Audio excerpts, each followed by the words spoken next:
VocalEye Almost Live Zoom, PuSh Festival Preview, hosted by Amy and Andrea, with special guest Andrea Cownden. So, welcome, friends. It's always nice to have you in this VocalEye space. I'm your host for these online almost live events. My name is Amy and Andrea. Use she, her pronouns. I'm also the associate director here at VocalEye, and I'm a very proud member of the blind community. You always make me feel very welcome on a Wednesday. I enjoy this space very much with you all. So thank you all for spending your time with me and with VocalEye on Wednesday nights. I very much appreciate all the support that comes in, the letters of support and testimony that you share with the impact of this programming, donations that come in, all of those things. We send these letters to our funders and they read them, we read them, and the impact that this programming makes on yourselves, if you like it, funders want to read that. And that's how we get money to continue this programming. So keep those letters coming. It's of great use. If folks happen to be joining us on our YouTube channel, we certainly hope that you connect with us. You can like and subscribe. You can join us at vocaleye.ca and connect with us through our newsletters. There's lots of ways you can reach out to us. So please connect with us. VocalEye is broadcasting to you all from the traditional and unceded territories of the Coast Salish peoples, in particular the Squamish, Musqueam, and Tsleil-Waututh First Nations. Now, I try every week to make my land acknowledgement something that is either relevant to the programming that we're doing or relevant to something that's happening locally or in the news that's relevant to the week that we are in.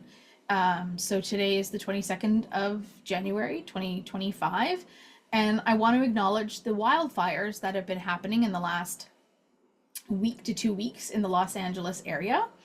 And as I'm thinking about those wildfires that are spreading quite rapidly because of the Santa Ana winds in Los Angeles, I wanted to look up a little bit of information about Indigenous folks and cultural burning, also known as prescribed burning. So here's what I discovered.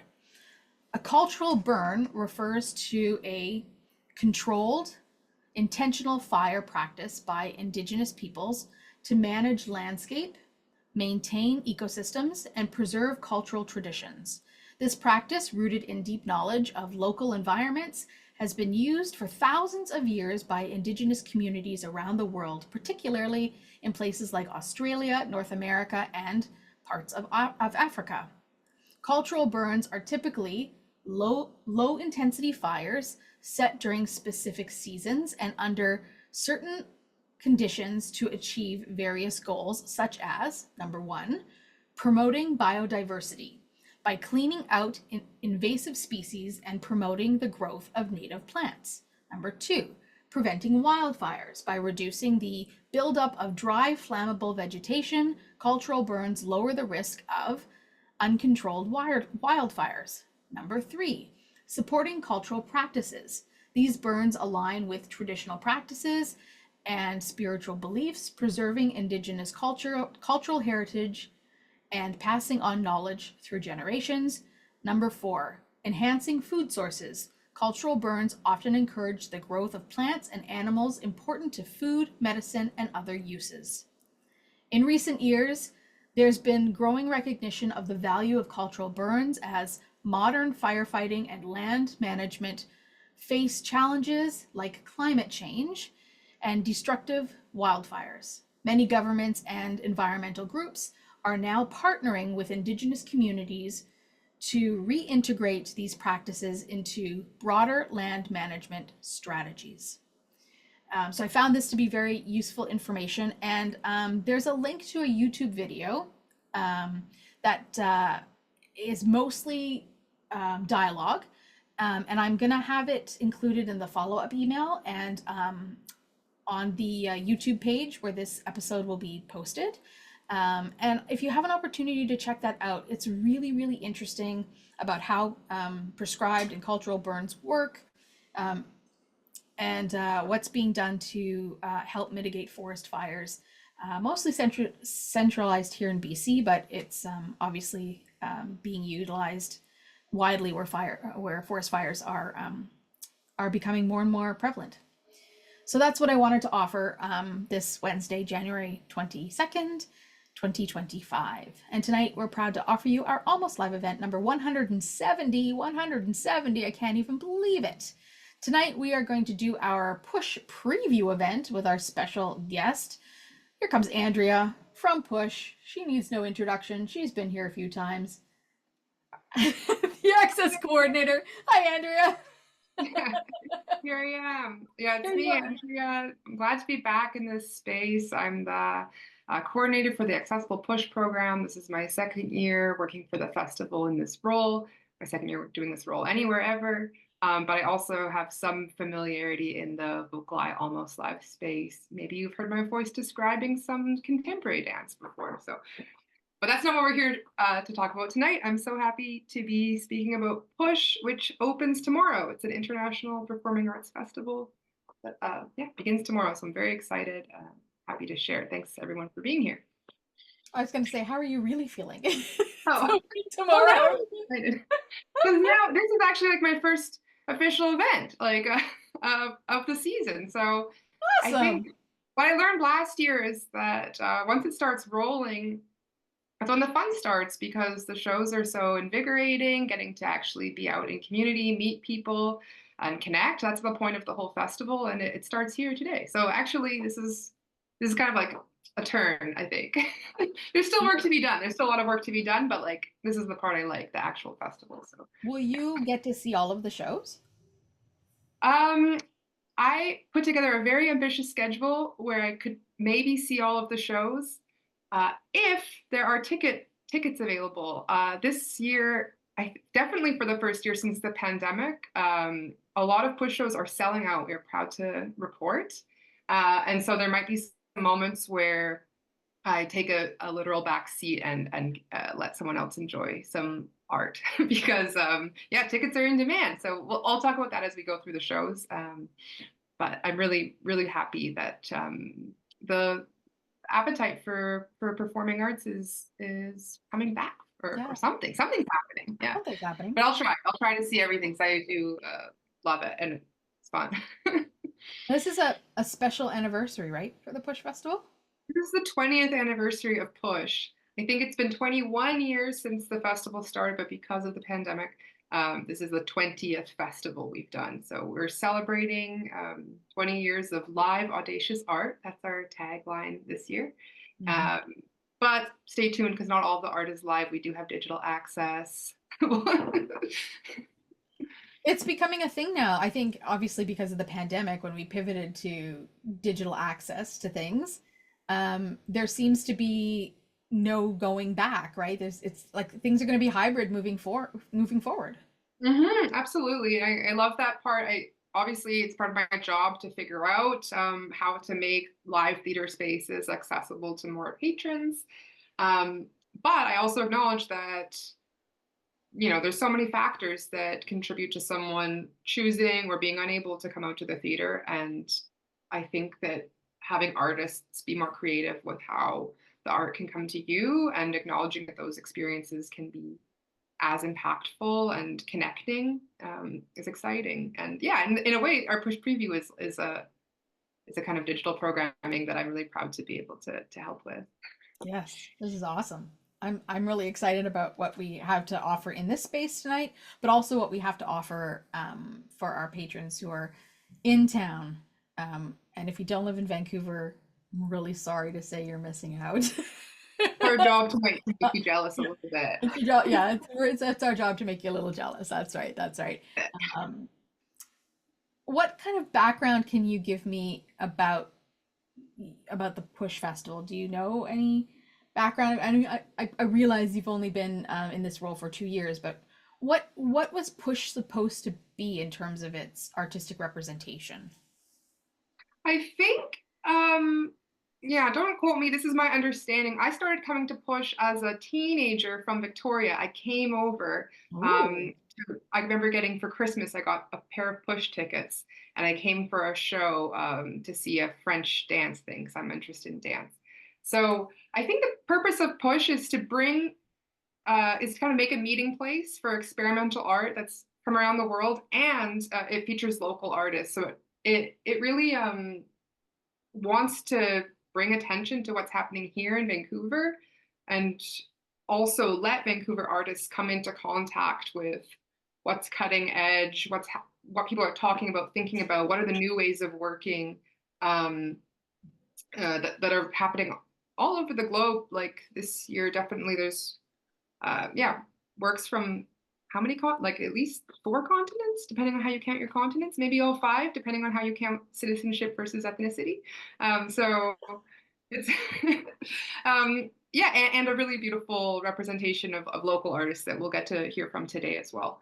Yeah, and it's always been an multimedia, intermedia, interdisciplinary, these kinds of words. So it's theater, it's dance, there's circus influences in the programming, comedy, music, people who work with multimedia like lights and sound. It's all coming together, sometimes all in one show, and definitely across the whole program. And so kind of blending form, pushing form, I think is a big part of what PuSh has done. And then now we have the person who founded PuSh passed away last year. He wasn't someone, but he finished working for the festival before I started. I didn't have a relationship, but he had a good reputation in community and was well loved. And since I've been working there, Gabrielle Martin is the artistic director.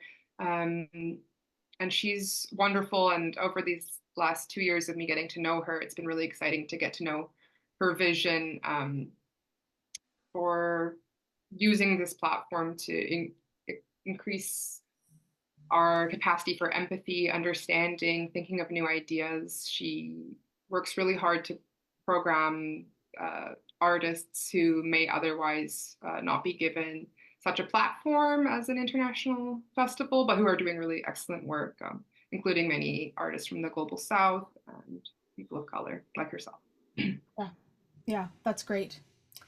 So before we get into our samplings, our amuse-bouche, whatever you want to call it, of what we're going to offer, our preview of what some of the accessible things that we're going to offer, why don't we talk a little bit about what the one curated day that we've got going. Let's talk about the lineup of the day, and then maybe we'll talk about the shows in the lineup of the day.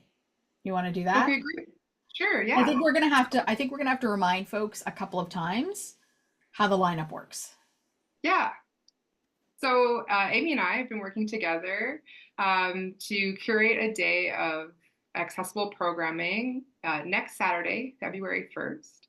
It's going to be 2 shows, a double feature, and we'll begin at the Van City Culture Lab at the Culch in East Van. We ask folks to arrive at 2:30, so we have lots of time to organize ourselves. And we'll watch or we'll experience our first show. It's a non-visual show. Swim, we'll be talking about it plenty soon. And then with the help of the VocalEye theater buddies, we have a VocalEye describer will be joining us. We'll move, and I'll be there. We'll move as a group to our second venue, the Roundhouse, where we can rest, reinvigorate, and eat together before taking in our second show, the Glace, which again we'll be speaking about more. So my goal is for folks who attend to relax, to be well taken care of. We'll take care of, yes, the transportation and your hunger needs between shows. We can communicate as you register with Amy about any access needs that we need to be specifically aware of there. And that's the plan for a beautiful afternoon into evening that we'll spend together. And yeah, let's be specific that we'll take care of the transportation between one theater to the other. We can't Yes. get you from your home to the theater and to the theater home. This is true. Between the 2 theaters, so we'll take, taxis and that kind of thing. So we're not public transiting it between the 2 theaters, but because the second theater will go from the Culch to the Roundhouse. Yeah, so it'll be a full day of spending time together. It actually will go pretty fast. We say it's a full day, but by the time you're out of one show and you take the taxi to the second show, you have a little social bite to eat, and you're into the next show. It's over, right? It's but it's a festival experience. That's what you're supposed to do. You're supposed to go to a couple of shows, and tickets are $39, and you get a whole day. You get a whole day out of it. So we hope that people will come. We also, because some of these shows, Andrea, both of these shows have haze in Yes. them, so fog haze. So we do have a VocalEye buddy who has volunteered um, to babysit puppies, to watch dogs, because you may not want your dog. It's non-toxic haze, but you may not want your dog to be in the haze. So if you want to bring your dog, they are trained to take care of dogs. So we'll make sure your dog is loved, played with, or not if you choose not to have that, but taken to the bathroom, whatever your instructions are, so that you can enjoy the show and make sure that your dog is in comfort. So that's being taken care of. Both venues, should you want to take advantage of that. Thank you So for adding that. we think we've added everything we can add from an access perspective. There you go. So where do we want to start, Andrea? How are we doing this? Yeah. Well, let's begin as the day, this day we were just speaking about would begin with swim. Okay. So, and I'll just, we'll be featuring 4 shows. Not the day will feature 2, and we'll talk about them first, swim and then to glace. And then I have 2 more pieces of accessible programming I'd like to share with everyone here. And for each one, Gabriel Martin, who I mentioned earlier, our director of programming, she conducts an interview with all of the artists. And so today you have me in the space, and the voices of the artists coming into the space via excerpts from the interview that they do with Gabriel. All these interviews are available for free online at the PuSh website under a podcast tab, or wherever you get your podcasts, Spotify, Apple Music, Amazon Music. It's called the PuSh Play podcast. And so I've selected excerpts from each podcast as a way to have someone with more intimacy and expertise on each show, speaking from their perspective as creators about them. So we'll be hearing from the artists in the podcast first, and then we'll hear excerpts of each show. So that's how today's going to work. So with swim, shall I introduce the podcast then? Yeah, so this will be, what you'll hear is an interview with, so swim is brought to you by Theater Conspiracy and Pandemic Theater. Pandemic Theater was named this before the pandemic, by the way. And so 2 of the artists from Pandemic Theater, Tom Arthur Davis and Jiv Parasram, are who you'll hear speaking in this interview with Gabriel. My apologies, the sound is a little rough because they're actually recording it outside the beautiful sound studio where they record the extremely high quality sound of swim that you'll hear soon. So yeah, this podcast just talks about the ideas that inspired the work and how their creative thinking around the work has developed. And I think that's all you need to know. So we can take it away with our first podcast excerpt.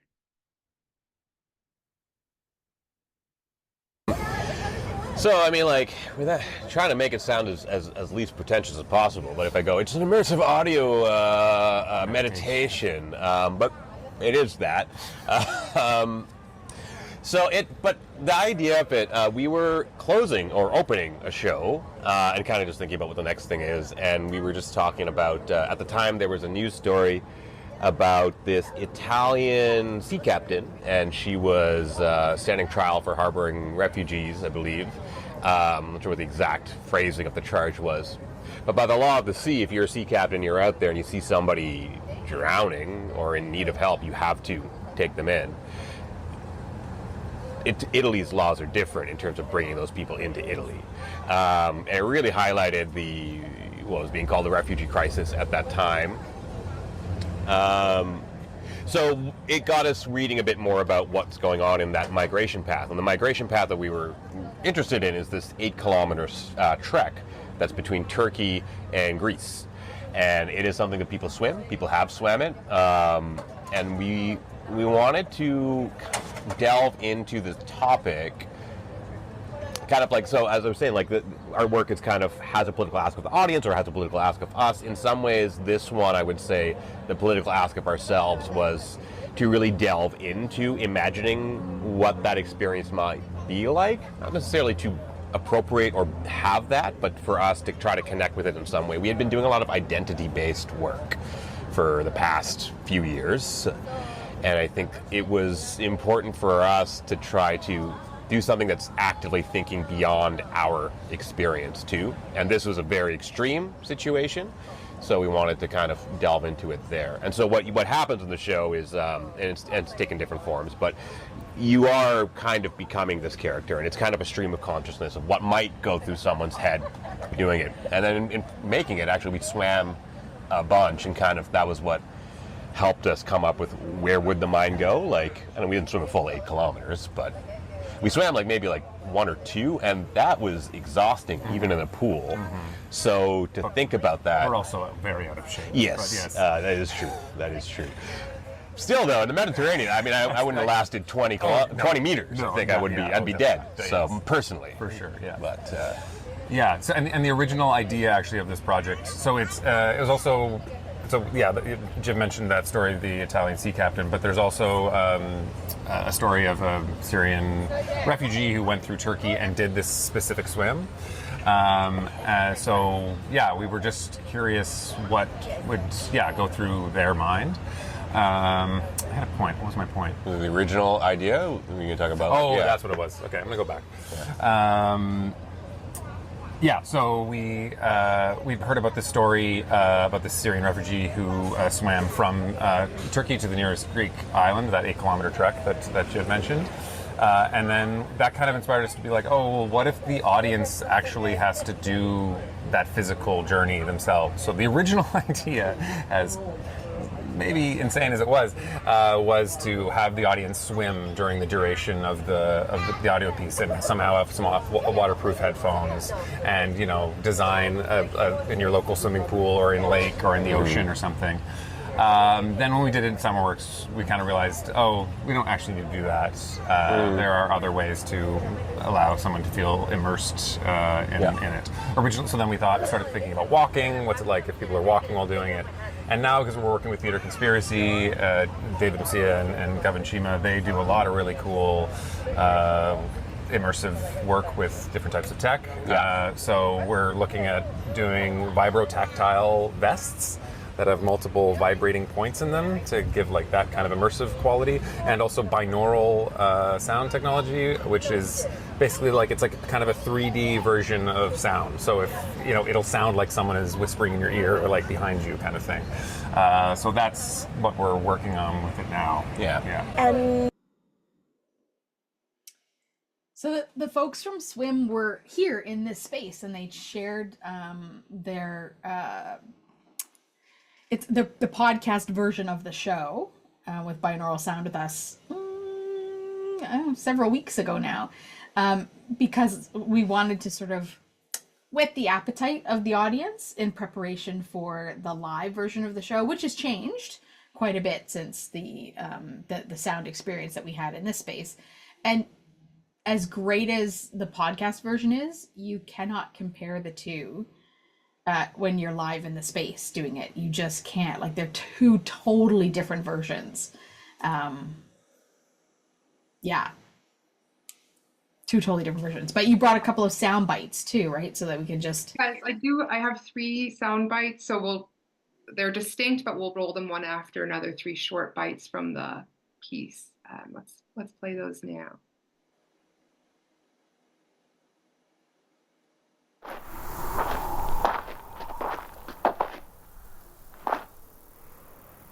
What's that in the distance?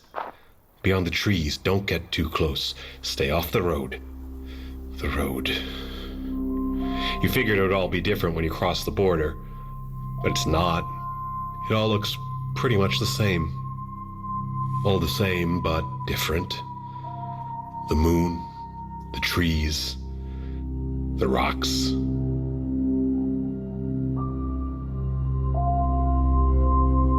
She shouldn't have been so stubborn. She shouldn't have gone down that road. But that was her all over. You said, wait till your shift is over. We'll drive together. Your shift was never over. That was you all over. She should have been fine. But after that, it wasn't the same. She was always shaking. She'd say, it happens. And it does. These things happen. She was safe, you were together, but she never stopped shaking.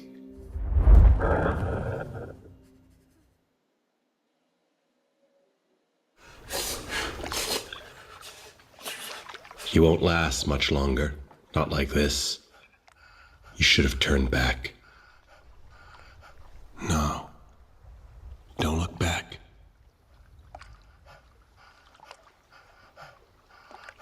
Pillar of salt.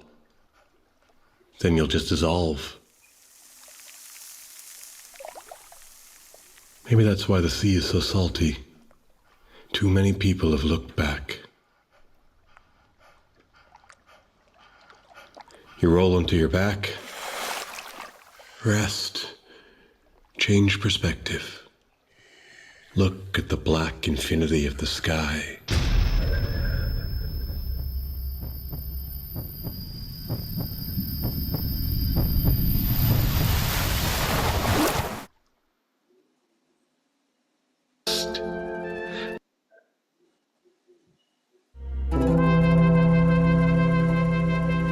Kala, the space between two locations.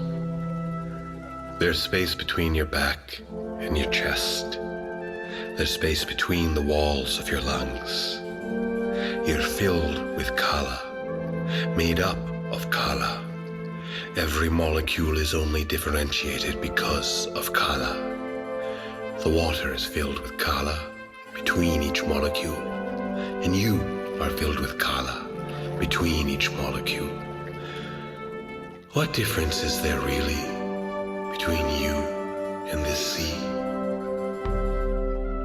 And if you are this sea, then you're already touching both shores.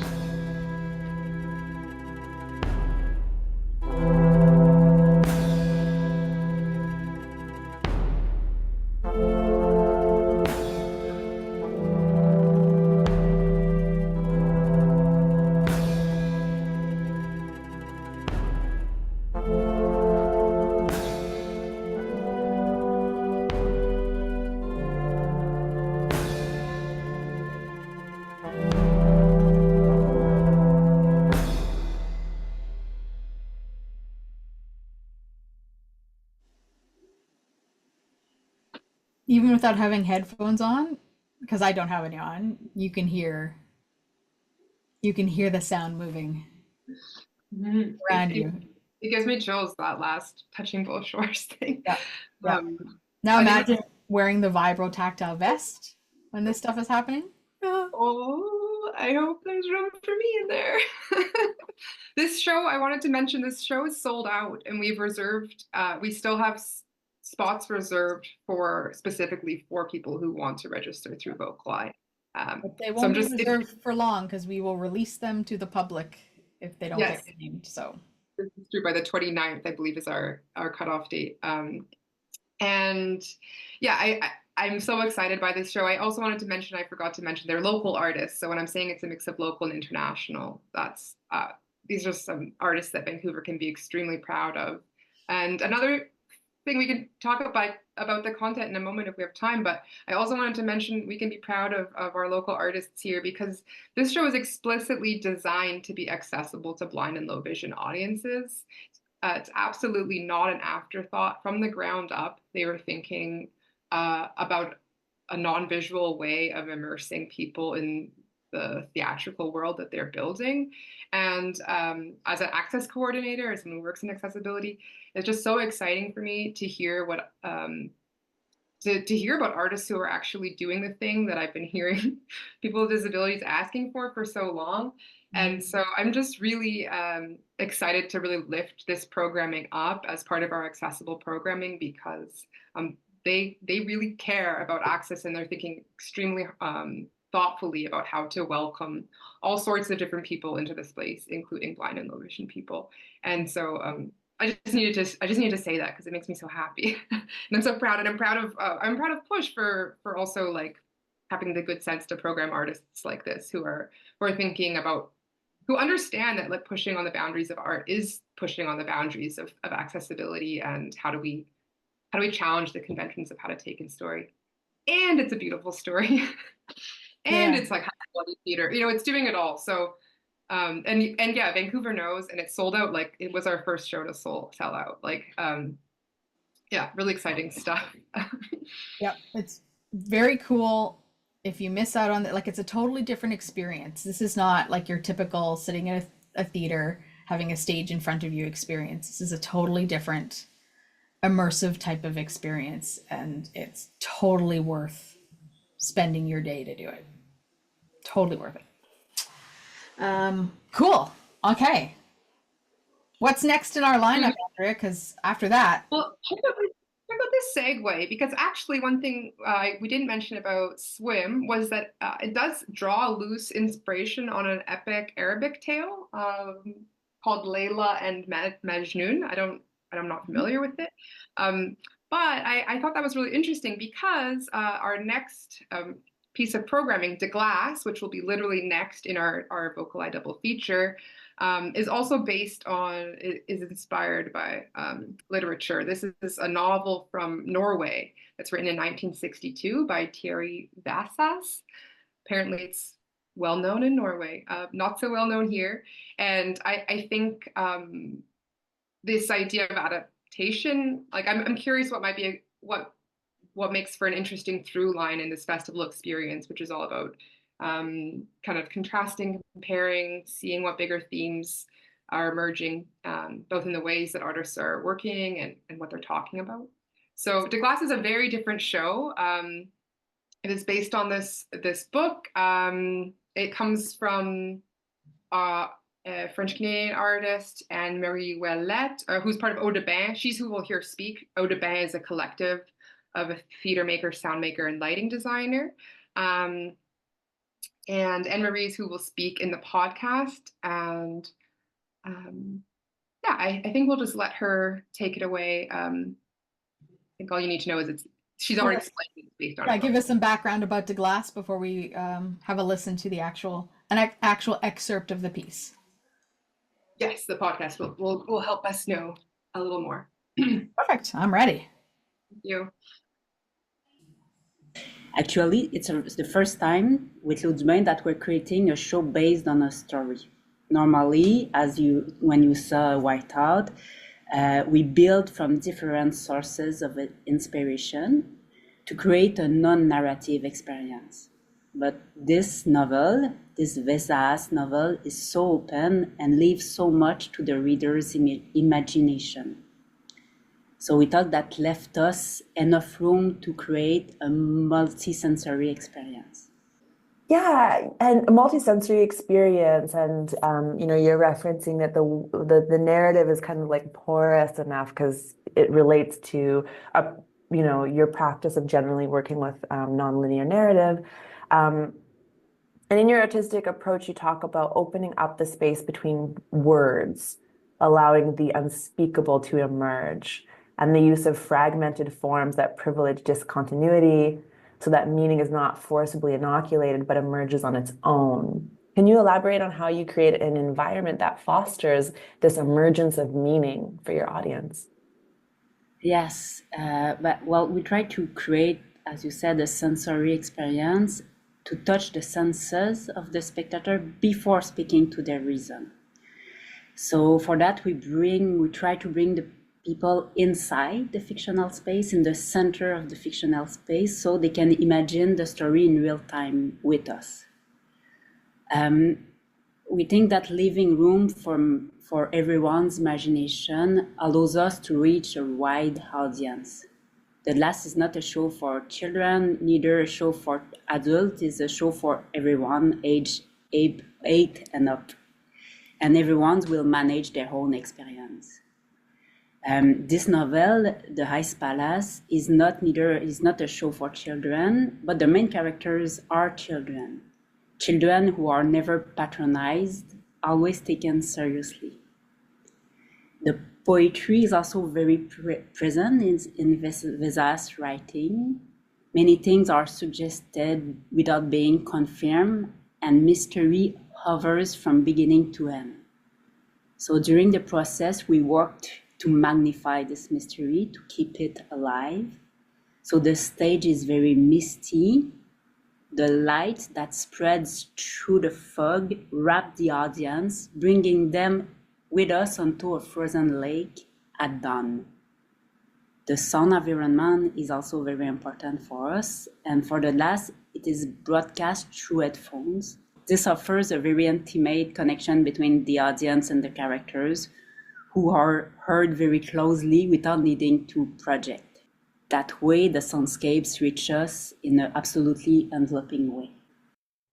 Yeah, so that was Anne-Marie. I also had a chance to speak to her myself. She's unlike the artists from Swim, she wasn't thinking about accessibility formally when she was designing with her collaborators this work, but I think as that excerpt showed, she's really excited about this multisensory way of telling a story, and especially what sound, like the artists of Swim, what sound can do when delivered in a really intentional way through headphones. But it is live sound. The actors are performing it live.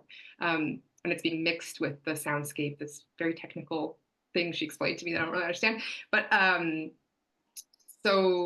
so that there can be this sense of immersion, and that although there's lighting design, like she's talking about in the show, the visual design is meant to open up spaces for imagination and interpretation in the minds of the viewers. And I loved how she spoke about the being open to mystery, all the different ways of interpreting.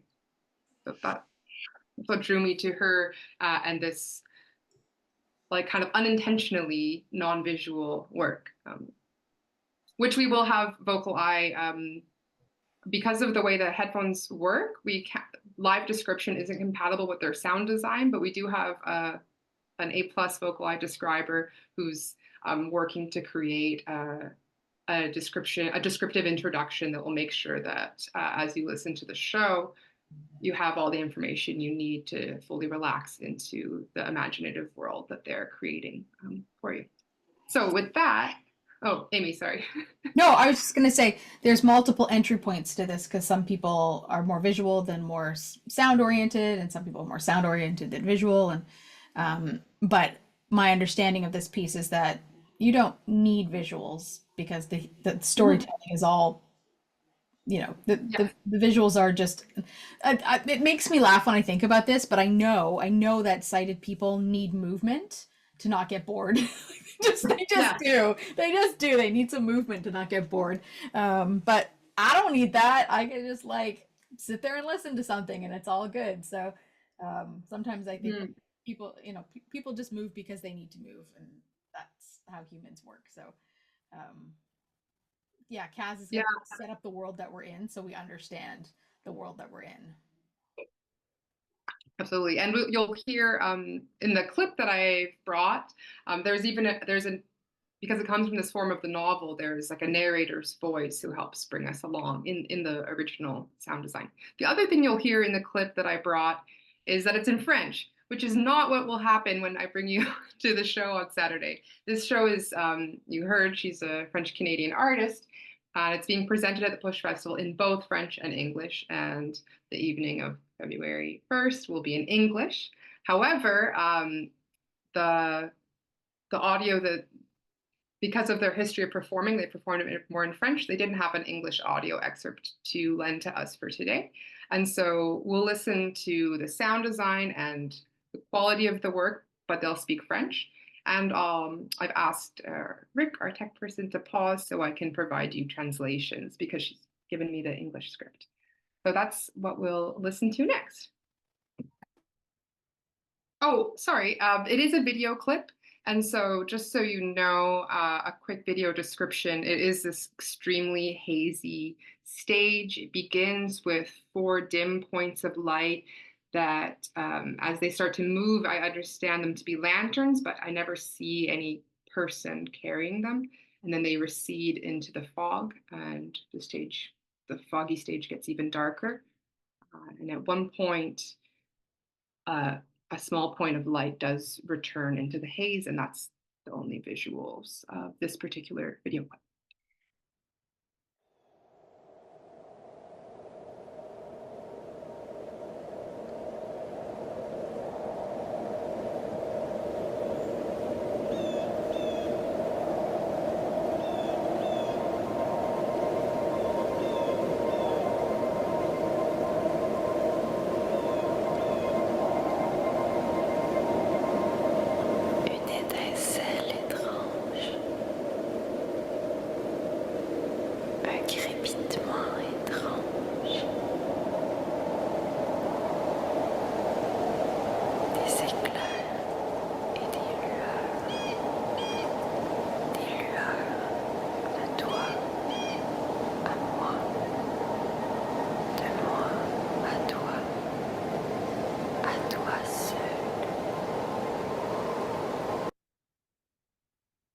A strange spark, a strange crackling, gleams and radiance, gleaming from you to me, from me to you, and from me to you alone.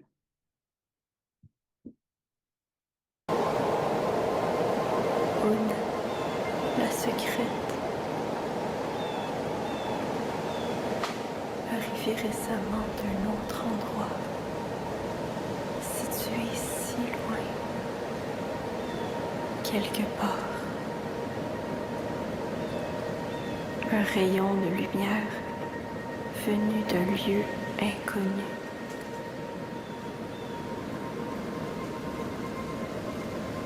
Je dois faire sa connaissance.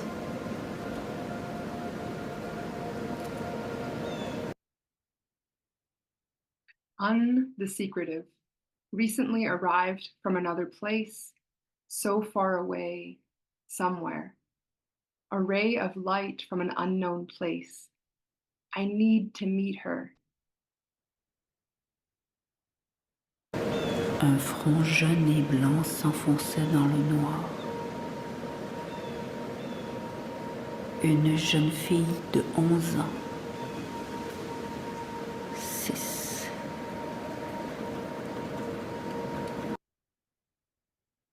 A young white forehead punctures the darkness. An 11-year-old girl. 6. Je me demande ce que je vais apprendre chez Aune. Car je vais apprendre quelque chose, forcément. J'attends ce moment depuis la rentrée. Depuis le premier jour où Aune, l'inconnu, s'est présenté à l'école. Je ne sais pas pourquoi.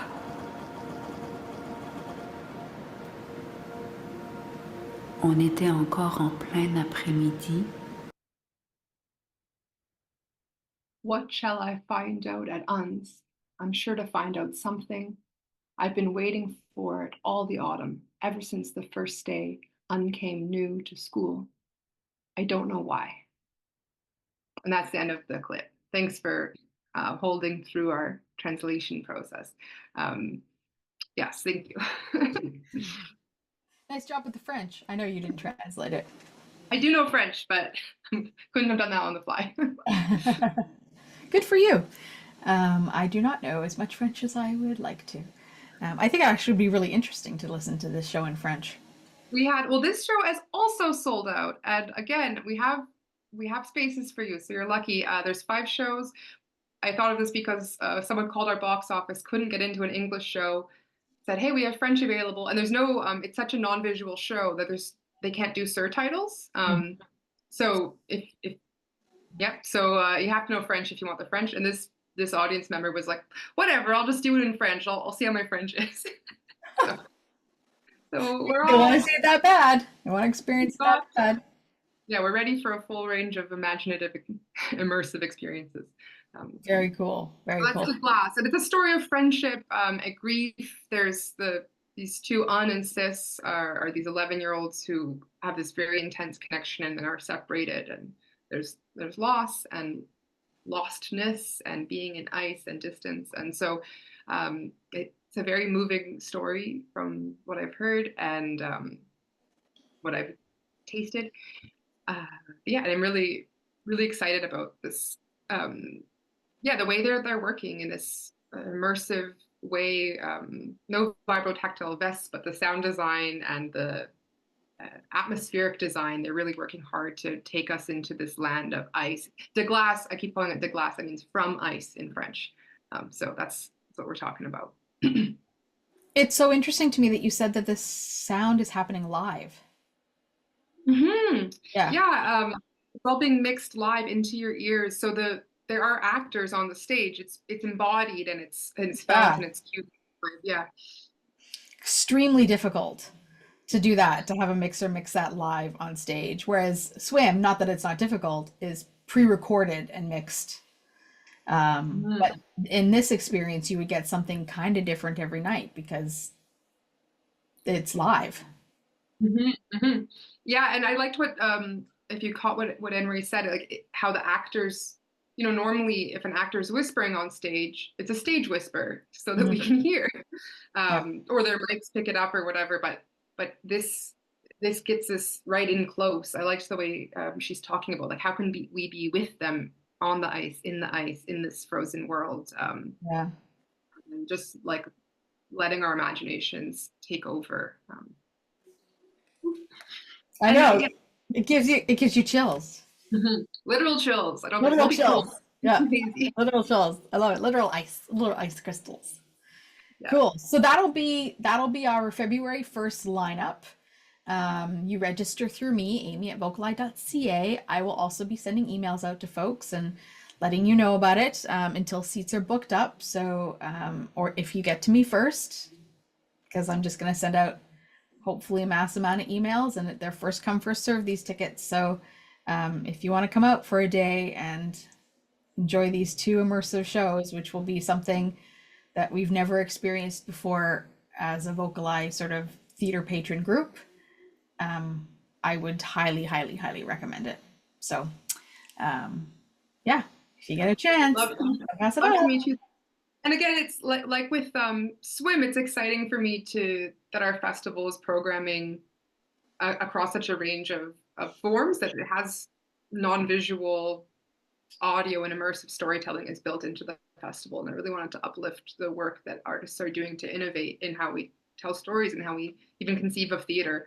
So I'm pretty excited. Okay, thanks, Amy. And I just have to say, you make something accessible like these two shows, and it's good for everybody. The seats sell out because everybody likes it, and it's like, see, from the very beginning, you just should make it accessible because everybody likes it. So there you go. Should we move to our next clip? Speaking of selling out. Sure, absolutely. This is called K Body and Mind from Awake of Vultures. Awake of Vultures is an interdisciplinary trio from Vancouver, back to local. Nancy Tam, Daniel O'Shea, and Connor Wiley. Connor Wiley is the lead artist. He's a theater artist, experimental theater artist. For this particular work, the three of them, I believe they all went to SFU together, and they've been working together for quite a long time to make shows that also, this is the theme, that are innovative in form. And so K-Body and Mind, some folks in the VocalEye Almost Live space might be familiar with because they worked with VocalEye to get it to present a fully audio described version. And they also worked with accessibility consultant Amy and Andrea to make the audio, even without description, stand alone. So Connor is interested in how to tell stories in the tradition of a radio play. And then when he adds visuals, they kind of do weird things in relation to the story, in some ways making it harder to follow. So K-Body and Mind, let's hear from Connor. Sorry, before I can talk a lot, actually. So let's hear from Connor first. I think it starts with Gabriel's voice. In the clip, you'll sense that he's a very big theater enthusiast. He'll say PKD, which is a reference to Philip K. Dick, which was a project they did called PKD previously. So when he says that, that's what he means. And he also will name drop 3 fancy theater artists that I'd only ever heard of one of them, so don't feel left out. Robert Wilson is a guy who was active in the 60s in the United States, apparently a big vanguard American theater artist. Richard Maxwell is a New York experimental theater artist. And then Bertolt Brecht is a German theater practitioner who's older than them, who was like born around the turn of the century, like 1900s-ish, and he's German. So just FYI, Connor is a big, they love sci-fi. This work is in the world of sci-fi, and they love experimental theater. And so those references are here in this little clip that we'll play now. I want to talk more about what are the commonalities in your work. So your work is marked by formal detachment, ritual, and unstable perspectives, to name a few. Can you speak more to that? I think we all just have a kind of general aesthetic interest in trippiness, in stuff that kind of bends your mind a bit. And so I guess that's the thing that I've been doing for many years in a lot of my projects, right? It's just like picking a kind of container that sort of maybe mischievously proposes that it's one thing and then it inverts itself midway. Like, I think the unstable perspective, that really speaks to PKD. I think it also speaks to K body and mind. So does the formal detachment, in that the work itself is kind of a puzzle on the surface. All the elements are kind of pulled apart. And, as you sort of like hear the sort of radio play, sound design and the voice acting, but then pair it with this kind of like disembodied robotic performance style, this detachment causes you to kind of like fill in the blanks yourself, make a movie in your head. And that was kind of inspired, a long time ago, of the kind of formalism of Robert Wilson, or the minimalism of Richard Maxwell and the New York City Players. And I know goes back further to Brecht and stuff like that too. So I think there's like some old school theater detachment that has always been interesting to me anyway. I don't know if there's more that you guys want to say about. You guys as his collaborators, but we cut them off. So that's Connor speaking about his work, and if we like, we can play the clip. I can set up the clip for us. It's a video clip. So like he said, he's really interested in this disconnection between the audio and the visuals, and there's a disembodied, almost robotic acting style. So this clip, like the whole show, is performed by 2 Asian women, but they voice multiple characters. And even watching, my experience is confusing to know like who's talking when and how. And watching makes it harder, well, not harder, but makes it difficult for me to follow. It's not helping. In this clip, they move only twice. They're staying still, never facing each other fully, in kind of stiff poses. And the stage is dark with black chairs with chrome legs, and then these kind of white halogen tube lights that are at jaggedy angles, kind of like dystopic, futuristic. They're wearing these gray cottony uniforms, like kind of 1970s sci-fi aesthetic. And yeah, let's hear from, and a content note for this piece is there is a discussion of suicide. It's not graphic, but it is part of a theme that comes up. And yeah, let's have a half-hour excerpt.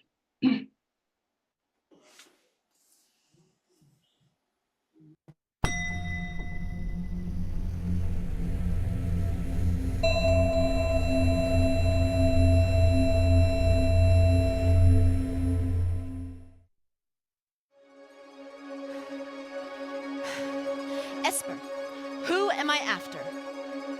It's Dr. Iskandar!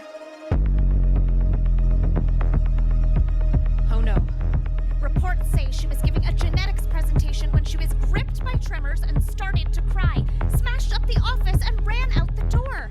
Just like the last one. All our systems are going haywire. Her vessel is malfunctioning. You have to save her. I'm coming for you, Doc. Hurry! That way. I'm gaining on her. Oh no. She's headed toward the market. Can you cut her off? I'm gonna try. How are your vitals? I feel good. These legs feel good. Yeah. Damn it. She's in the crowd. BBQ! BBQ! One night only. It's too expensive. Give me more.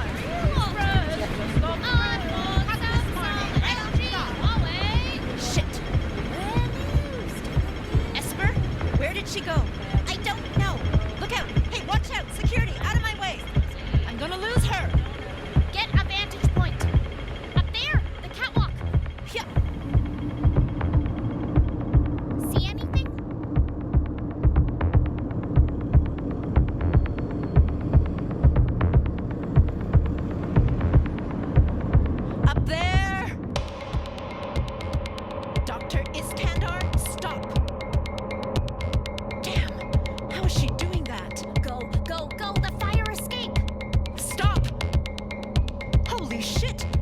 smash through a wall. Go inside. Ah! Mommy! Excuse me. Out! Sorry, security, watch out. Sorry. Which way? The roof. I'm on it. How far's that jump? 6 meters. Yeah. That jump is 7 meters. Yeah. Stop right there. 9 meters. Disengage. Yeah. Holy shit. How did she do that? Stop. It's too far. No, I am not losing her. That gap is suicide. Find a different route. Wait. Yeah.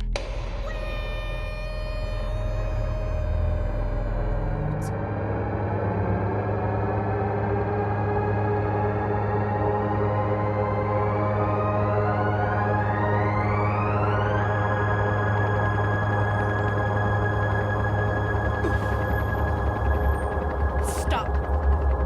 There's nowhere to go. Get back. Don't come any closer. Careful. You could hurt yourself. Go. Let go of me. I'm not holding you. See? I'm way over here. Please, step away from the ledge. Bossy. I'm here to help you. Bring you home, clean you up. Do you know where you are? I'm on the cliff. I see the tree. Seeds flying in the air. No, you're in downtown New Silica. Eyes on a ahead. Rooftop. No look back. Seed, wind, hand in hand. No. Ready? Don't jump. You're on a skyscraper. A skyscraper. Skyscraper? Esper? She's all scrambled. She thinks she's about to cross over.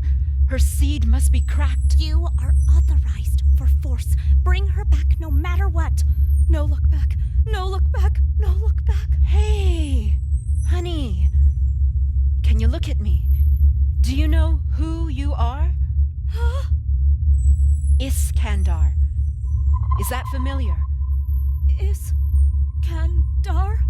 You're Dr. Iskandar. You founded the Grove. We all love you, Doc. We wouldn't be alive today if it wasn't for you. We all want you to come home. Home. That's right. Home. The Grove. All of us together in these bodies. The Grove? You're Iskandar. I'm Iskandar. I'm Iskandar. Oh, God. Doc, Help me, please. I'm here. I don't want to die. Breathe, Dr. Iskandar. Doc, there's something inside you, isn't there? She's choking me. The crying woman.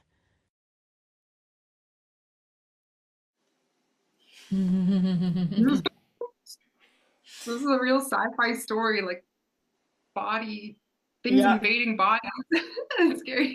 It's like they're presenting it with another piece that's not as blind and low vision accessible. It is made by a sound artist. It has great sound, but the visuals are also big. Anyways, but they're presenting it as a double feature as well for keeners because it's in the theme of like a late night horror sci-fi. So there is some horror sci-fi themes in that work. It's on February 2nd. So if you come to the low vision double feature with VocalEye and then you need more PuSh, come to this on February 2nd. Connor has adapted the VocalEye descriptive introduction to the theater context. So again, you'll be equipped with everything you need to know to enjoy the story. And it's on February 1st as well, but you'll be with us at the Glace. So yeah. And I'll be there on February 2nd if someone's there interested. And I also want to plug that this is a part of our digital programming as well, K-Body in Mind. And if you were to choose to access it digitally, the described version is available digitally as well. So if that's of interest to you, please, my email is very easy. It's access@pushfestival.ca.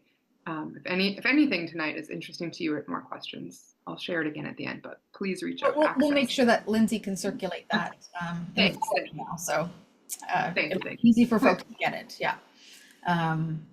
again, one of my favorite pieces of work. I'm a little biased, but Yes. the more I've listened to this piece 1,000 times, and I would say to Connor, I'm not sure I get it.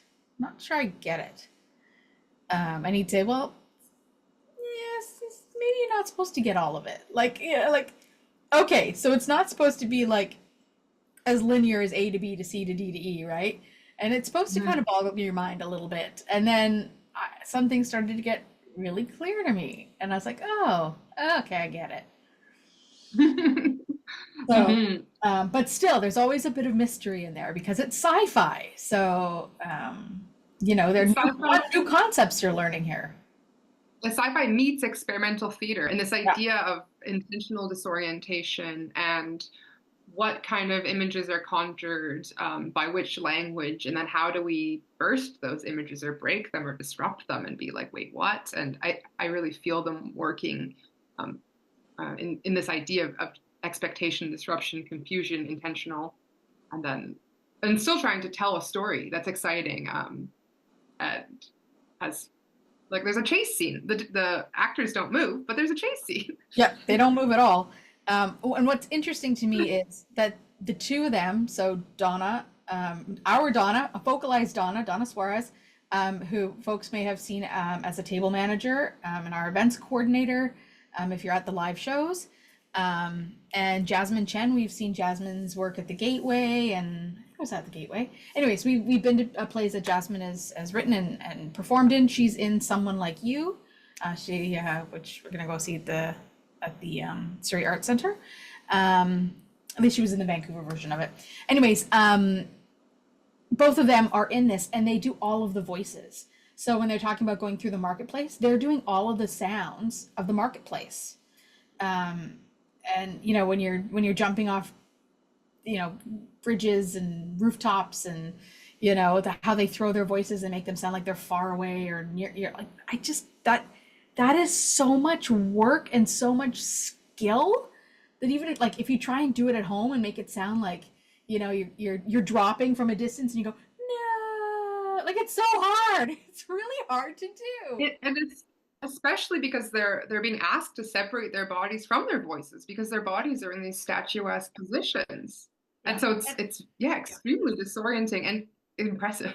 And what I've been told by my family who went to see it with me live is that you can still see all the expression in their eyes. Like you can see that they mean it. You can see that like in a chase scene, they're terrified. There's this terrified look when you're jumping over gaps on a rooftop, even though their bodies aren't moving. It's just fat because they're putting every emotion into their voice, just not moving their body. Fascinating. That is skill at some level that I will never achieve. But they are professionally trained actors, so very cool work. Yeah, and again, something we can be really, really proud of at home. This show's almost selling out. I believe they're about to open the preview show, which was going to be closed to the public on January 31st. So there might be tickets, but this is selling out. Yeah, people are loving these audio dominant, thinking about access, experimental works. So I'm really proud that this is the home team playing as well. But if you don't live here in the Metro Vancouver area, you can get it digitally, and if you can't get out to see it, you can get it digitally. It's worth it. And you can watch it several times because you might want to. Yeah. Awesome. Okay, thanks. We have one more piece of programming to share. This one's called Thirst Trap by Ray Young. So Ray Young is a Black queer artist from the UK, and they're coming to Vancouver to present two works. One is a live work at the festival called Out, and the other is this Thirst Trap, which is a take-home audio immersive bath experience. And so this was created during the pandemic. The podcast clip we'll listen to, it won't speak to the pandemic per se, I can't quite remember, but talks about rest and those themes that we all became a little more, many of us became a little more intimate with at that time. But yeah, this is a piece that is has no visuals. It's an audio piece that comes as a QR code in a box with some instructions about drawing your bath and some kind of props to help immerse the audience member in the world, which is their own home. And for access reasons, if someone is interested in the bulk of the piece, which is the audio, only in the box feels like something that is more baffling than interesting. The audio is available as part of our accessible programming. The box is too, but I'm just saying, anyone the box is a limited edition, but the audio, because it's digital, can travel to you. Yeah, but enough about me talking about it. Let's hear Ray talk about it with Gabriel. Yeah, that's in the podcast. Thank you. And in your recent work, you focused on exploring notions of rest, care, recovery in your art, what it means to both create and receive art while centering care and intentionality. Can you talk about what that looks like in relation to your projects, Thirst Trap, Bodies, and Plow? Yeah, I think that I think I was tired. I think I was tired. I'm a neurodivergent artist, and maybe because of that, and because of kind of sitting on these different, sitting in the midst of these kind of different identities or whatever, and also living in this world, this world that is. I think I was talking to you before about like empathy, like where has that gone?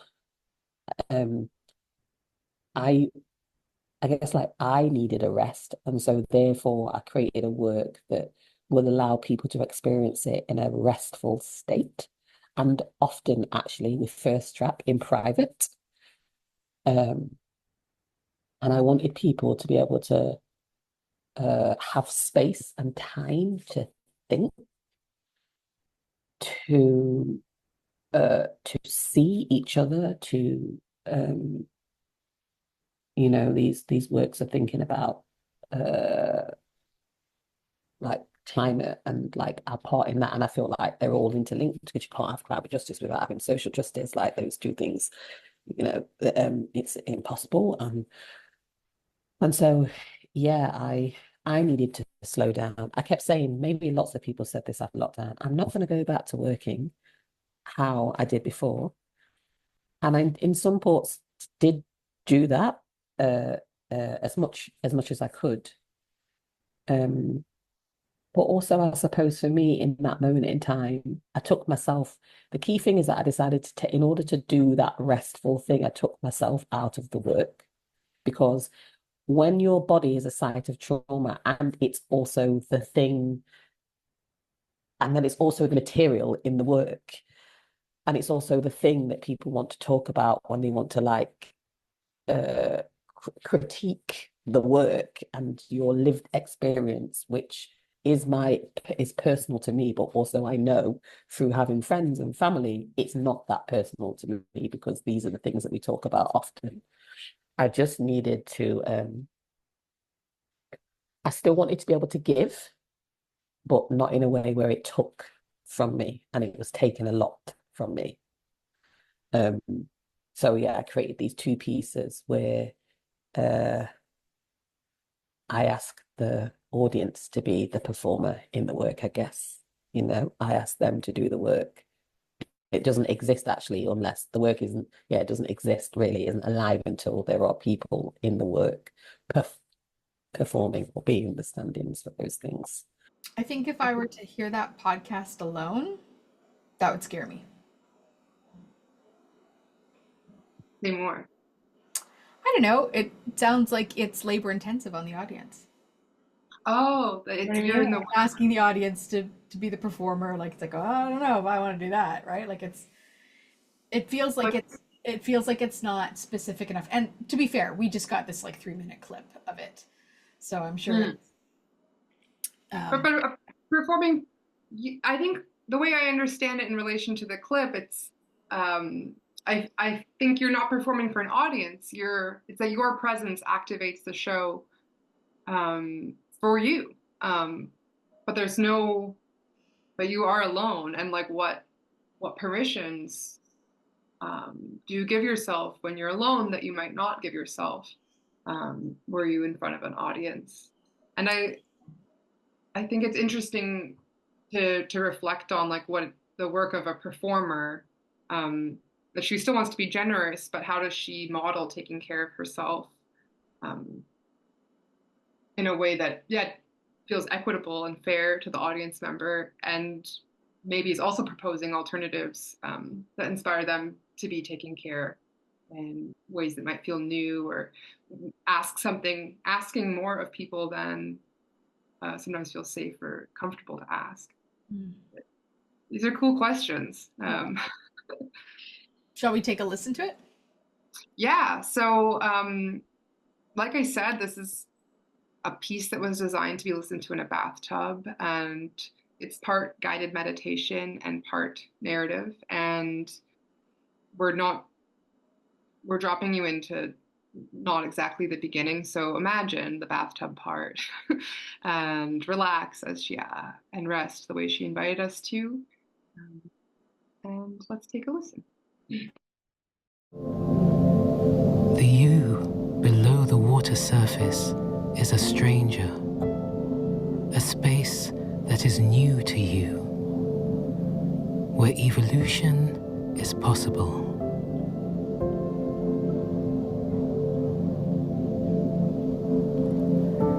Feel the heat, so intense your body has no choice but to secrete. Your glands succumb, release.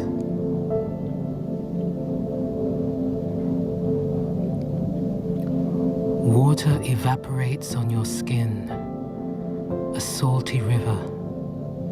Your body, a cracked lake bed. Desperate droplets running down the fine cracks, channeling their way down to meet the body of water below, in a bid to be whole again. Your skin, a landmass, a forest, a desert.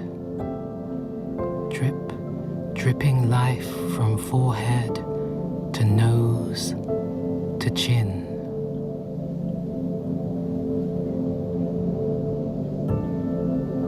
Be still, still, then breathe. Flow into this moment. Indulge in the stillness. Drink in this time.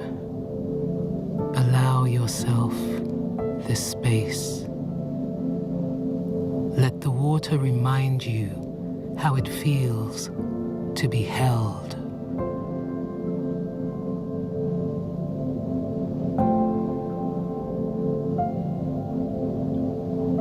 Be still, still. Safe here above the waterline. Be still, then breathe. Heart beats, chest rising and falling. Connect to the heat from within and the heat from without. Let your breath cause vibrations that resonate through bone, muscle, flesh. Vessels channel blood through arteries and veins as your body temperature rises.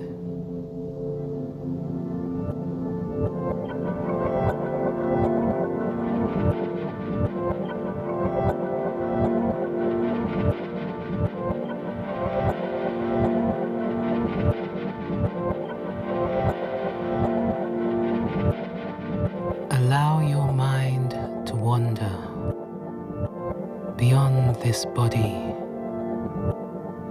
beyond this a space beyond everything that has happened today and everything that will happen tomorrow. Cast your mind forward 5 years, 10, 20. Where will you be? What will matter to you?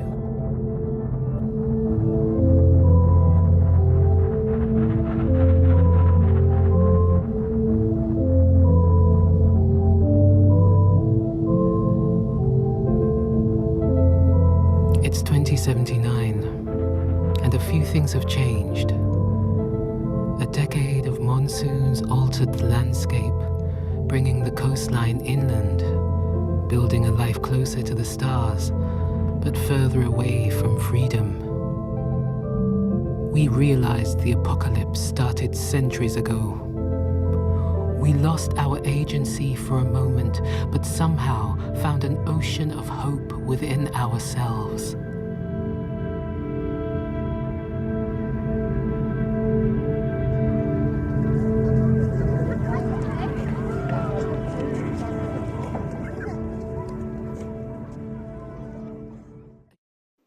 Yeah, that one was kind of nifty. I experienced that one. You don't need a box. You don't need a bathtub. I didn't do it in a bathtub. I did it lying in my bed. Because the last thing I was going to do was risk dropping my phone in the tub or something ridiculous like that.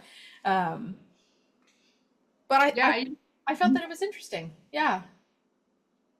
Yeah, I love the way you think, oh, you're like, oh yeah, breathing, feel my body. Okay, I'm a dancer, you know, I'm like, oh yeah, my body, blood, oceans. And then, oh, wait, a story. Yeah, all of a sudden. The way it's foreshadowed, like the body temperature is rising, like these little, like, okay, we're safe in our, because I think the artist's intention maybe is we're safe in our baths, we're taking care of our beds or wherever we are, in our homes.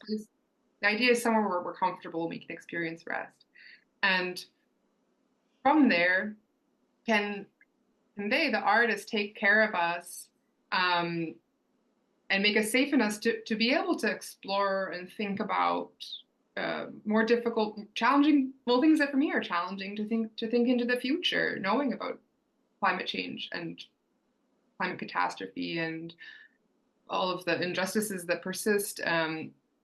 Sometimes it can be really hard to actually put my mind seriously ahead like that. And so I think it's a really interesting strategy to try to really ground us and to take care of us and make us safe, and to acknowledge that our homes can offer us a kind of support that theaters can't, you know, and so we can take different kinds of risks with what we explore and where we go in our minds when we're at home.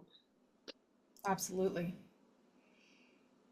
This is a good selection of offerings because you can do 2 of these digitally at home if you want to, and 2 of these in one day in person if you're in the area. So there's a lot to offer at the PuSh Festival this year for folks in the blind and low vision community. Absolutely. I'm glad you think so, Amy. It's interesting. Every year the programming is different, and what comes and what's accessible in which ways. It's a total, I've only done it twice, but that's what I learned this year, is that it's just the programming itself is a different beast for access each year. And it was fun, actually. I put together this programming for today for Almost Live, but it was fun getting to move through it at pace with you all. And feel the through lines as well. Mm-hmm. Like even as Ray was talking about the salt of our bodies, it brought me back to swim. The pillars of salt. Is this why the ocean is so salty? Because we always look back. And then projecting ourselves into future, like K-Body and Mind and Thirst Trap. And we talked about the narrative and kind of scenographic links between Swim into Glass. And it's just, that's what the festival is all about as well, is getting to put pieces in conversation, people, but then also the artworks themselves in conversation Yeah. with each other. And take the temperature, like where are we at? What's happening? What are we thinking about as a community right now? I like how you address those through lines. Do you see those through lines in the other accessible performances that you're offering? You mean like outside of Outside of these four? blind, yeah, low vision friendly? Yeah, climate for sure. There's a deaf and hard of hearing accessible show called Dimanche. It's a totally non-verbal theater show. There's no talking, but I don't know. I wouldn't call it fully mime, but anyway. So, and it's the characters are experiencing like a huge storm and just trying to live their lives as normal. So that's something that comes to mind. Yeah, climate is a through line. I'm trying to think where the future is. It's a big program. It's like 20 shows. Wow. There's some, Ray Young is queer. There's some queer programming that's also part of the deaf and hard of hearing friendly programming that comes through. I don't know, but now I'm like, the whole program, huge.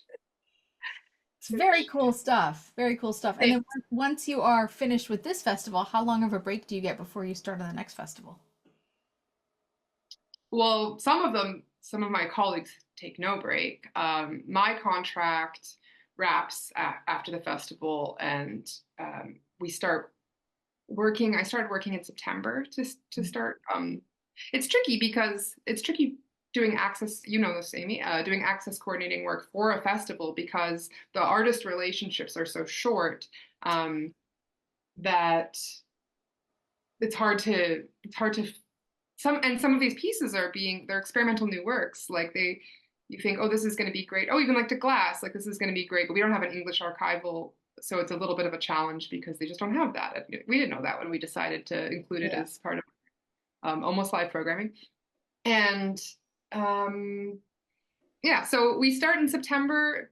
I'd love to start sooner so we have more time, but the artists, the lineup isn't even finalized at that point. One of our deaf and hard of hearing friendly shows came on a couple months before, like the dance show from Belgium. Like, yeah, things come together really fast. There's a show that we don't think is going to get canceled, but all of a sudden some artists, the performer can come, but her crew can't come because they're coming from Brazil and there's visa problems. So like fingers crossed that all works out. It's pretty chaotic out here. Yeah, so yeah. It's interesting because so much of doing access work is coordinating and planning ahead, and so much of doing festival work is zipping things together really fast. So my job is to try to bring people together and bring those two elements together. Yeah. Tearing sets down and putting in new sets in the same space with like a 30-minute turnaround. Yeah. And sometimes the curator, like we're assessing pieces from archival materials that the artists have provided us, and then they're like, oh, well, the show isn't like that anymore. So I was like, oh, wait, what? We changed it. Yeah. So it's I started in September. They always, could I start sooner? No, because the programming isn't in place, but yeah, it'd be great to have more time. Like if they had work for you to do, you could start sooner. If the pieces had all fallen into place, you would appreciate the extra time. Yep, I get it. I get it. Yep. Well, this has been great. I wanted to see if there's anybody in our Zoom room audience that may have some questions of Andrea or questions about the PuSh Festival. Hand. There we go. It's Ben. Hand from Ben. Okay, Andrea, where are you? I'm not sure if this is a good PuSh question, but I'm going to ask this. Where did you come up with the name for the PuSh Festival? That's before my time. I don't know. I always just imagined they kept describing what kind of art they wanted. Oh, art that pushes boundaries. and they must have just called it PuSh. But I don't know. And it's 21 years ago, so before I was on the scene. In my And mind, sorry, I did have a side note to that question. Have you ever been contacted by newsletters for stories? Side note, me personally, in this job that you do. newsletters? No, I've not.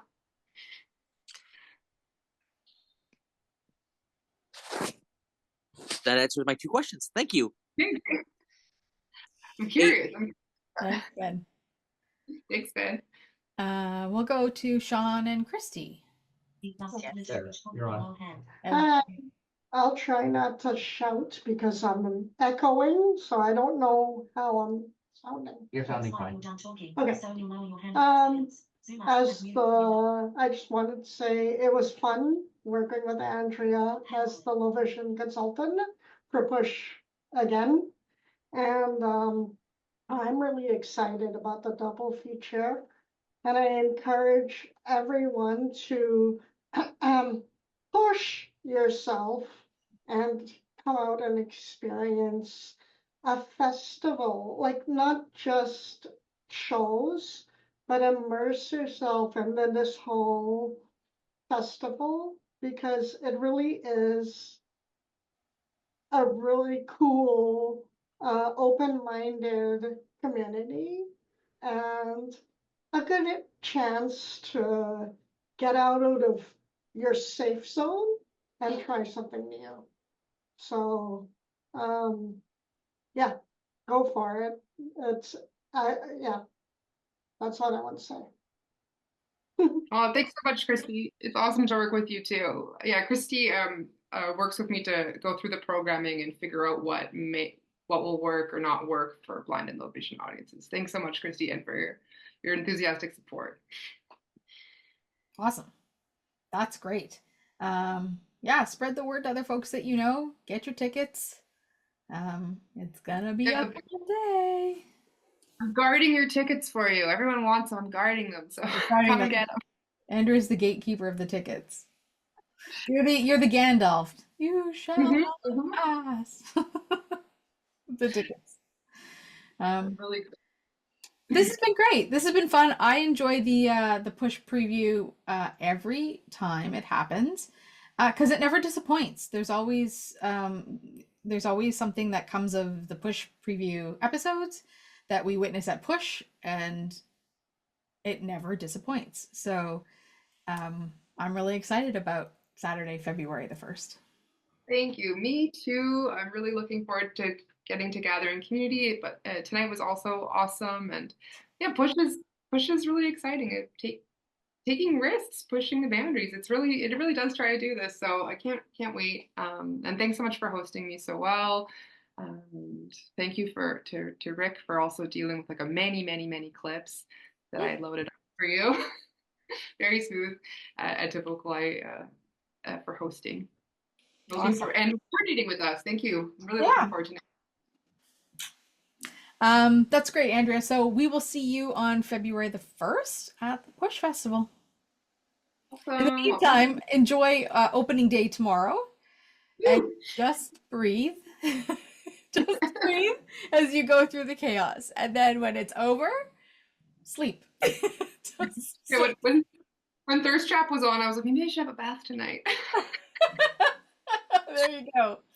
You just have to take some you time for a while because theater festival time is chaos time and you're up all hours. Yeah.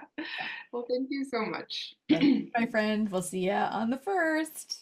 Bye. Have a good night. Bye. Thanks, everyone. VocalEye, vocaleye.ca. Special thanks to our funders, the Canada Council for the Arts, the British Columbia Arts Council, the Province of British Columbia, and the City of Vancouver.